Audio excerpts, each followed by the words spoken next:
Ready? এই দাদা ready? নতুন গান, কিন্তু গানটা একটু ভিন্ন, তবে পাবলিকের কাছে চিন্তা করতাম কিতা কমেন্ট আইব।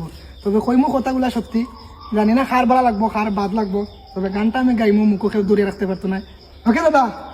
ওকে। আমার কল যায় মাইরা কুপ, আমি তো চুপ, একটা মাইয়া কেমনে ভাঙে 10টা ছেলের বুক, এইটা আধুনিক যুগ, আমার মনের মাঝে দুঃখ, কোন ছেলে পীড়িত করিয়া পাইল রে ভাই সুখ, মানুষ বড় লোক যে তারে বিশ্বাস করেছে মাদার নানা দাদা, ওরে ওরে মায়া মানুষ ভালো না, আগে তো জানতাম না, তুমি না খাইলে বাবু আমি খাইমু না, নমুনা নমুনা কত যে নমুনা, তুমি সারা বাঁচমু না, তুমি সারা আমি আমার জীবনে রাখমু না, হামাইয়া কথাটা মিথ্যা না, কত যে চলো না, তুমি তা জানো না, তুমি তা বুঝো না, তুমি না খাইলে বাবু আমি খাইমু না, না না না না না না না।